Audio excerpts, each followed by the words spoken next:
Alors je vais commencer en vous parlant des avantages de travailler en entreprise.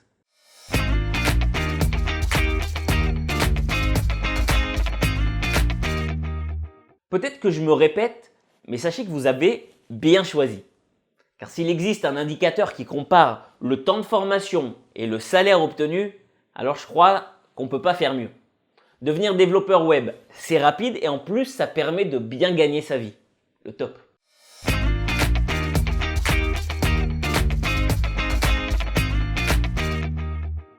En plus, comme dans tous les métiers qui sont en forte demande, les entreprises s'efforcent de séduire leurs employés.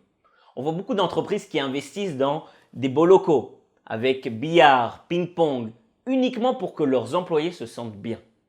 L'autre jour, j'ai appelé un ami développeur qui m'a envoyé balader.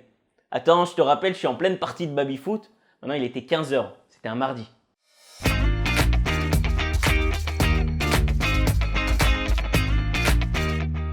Maintenant, il faut bien comprendre le but des entreprises. Elles veulent obtenir d'excellents résultats rapidement. Elles sont prêtes à mettre le prix pour cela. C'est pourquoi les développeurs web juniors ont souvent du mal à trouver un job. Les entreprises préféreront embaucher des développeurs expérimentés qui vont permettre de faire les choses vite et bien. Je vous encourage donc à gagner en expérience le plus vite possible avec des projets concrets. N'hésitez pas à débuter en freelance pour gagner en expérience.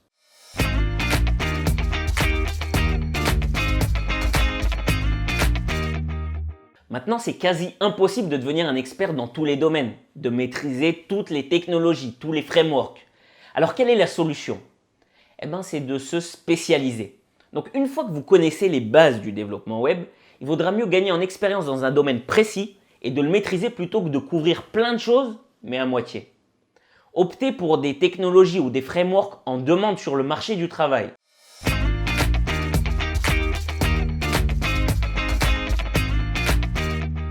Pour savoir ce qui est en demande sur le marché du travail, rien de plus simple.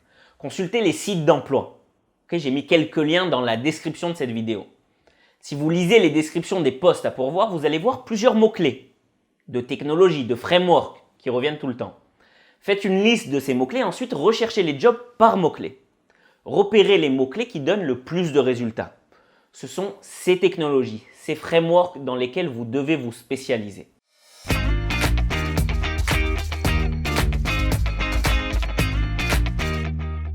Ensuite, vous voulez devenir celui que tout le monde veut embaucher.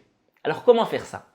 Tout est question d'un peu de marketing personnel. Il faut savoir se vendre.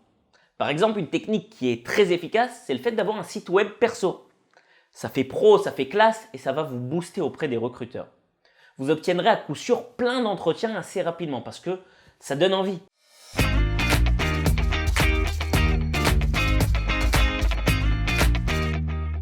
Maintenant, obtenir des entretiens, c'est bien. Mais encore faut-il les réussir. Il y aura la plupart du temps des questions techniques auxquelles vous devez vous préparer. Dans les entretiens, ce sont souvent les mêmes questions qui reviennent encore et encore.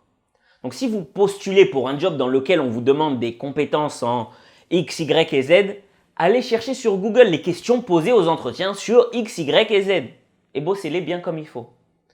Vous augmenterez vos chances de faire bonne figure.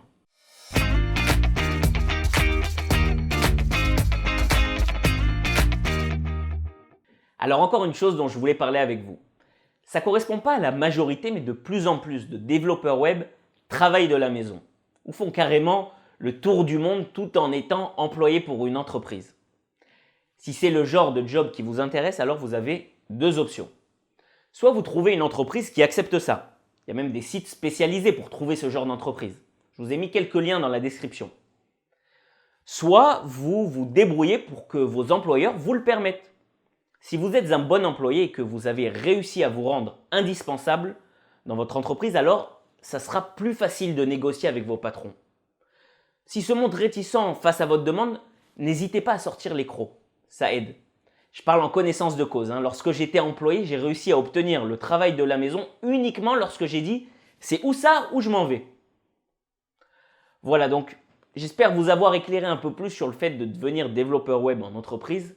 Maintenant, sachez que vous avez d'autres options et j'en parlerai avec vous dans d'autres vidéos.